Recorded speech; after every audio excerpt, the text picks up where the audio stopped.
Grabatzen ari garen unean arratsaldeko 7:00 diren honetan, Jakak eta Larrazabalek Laudion jokatu duten Lauterdiko txapelketa nagusiko final 8renetako bigarren norgehiagokaren analisia egingo dugu.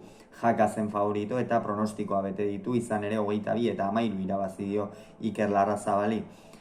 Hasieratik oso nagusi izan da Eri Jaka, jada baditu txapelketa batzuk Bizkarrean.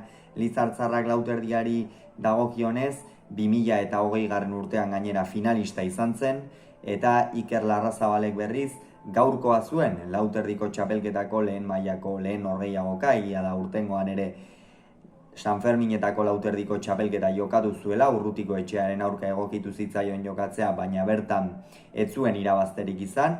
Gaurkoa zuen lehen mailako txapelketako lehen partida buruz buru eta Lauterdian, hau da binak aurretikan ere jokatua zen, baina buruz buru edo Lauterdian gaurkoa zuen lehena.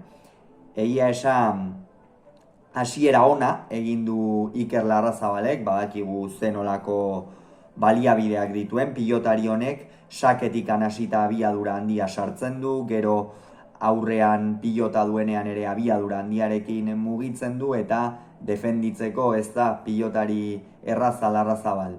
Nolanahi ere 6 eta 2 aurreratu da, baina batez ere sakean egin dio Erik Jakari, izan ere Eri Jakak 3-4 sake jarraian erantzunik gabe utzi ditu, eta hor zalantzak ere sor zitezkeen une kritikoan egon dela esan genezake. Gero ordea, naiz eta sakearekin ez duen asmatu, Larrazabal hasi da erraztasun handiak ematen, bapatean mutur batetik beste muturrera pasada, hau da sakean asko asmatzetik piloteoan ezinean aritzera, eta Jakak ere uzten zizkion abaguneak ez baliatzera, eta horren ondorioz hor joan zaio norgehiagoka. Jakak esperientzia erabili du, Jakak ikusi da esperientzia gehiago zuela, Larrazabal ezinean aritu da, eta horren ondorioz garaipena eskuratu du Lizartzarrak, 6 eta 2 esan dugu joan dela aurretik, gero aurretik joan da une oro hortikan aurrera 6 berdin du ostean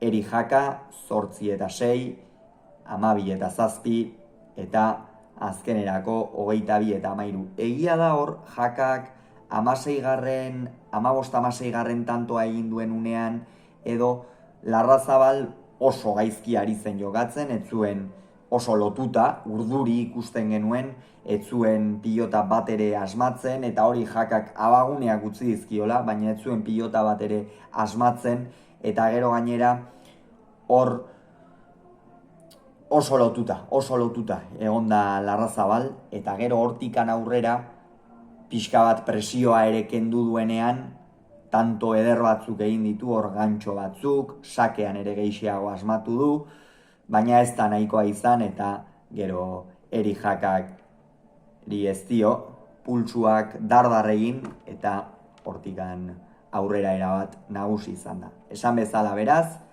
atzo Artolak bete zituen pronostikoak, gaurkoan Jakak bete ditu, gu urrengo bideoarekin bihar itzuliko gara pilotari dagokionez, hain zuzen ere Urrutiko etxeak eta Salaberriak Tolosako Beotibarren jokatuko duten norgehiagoka horretan.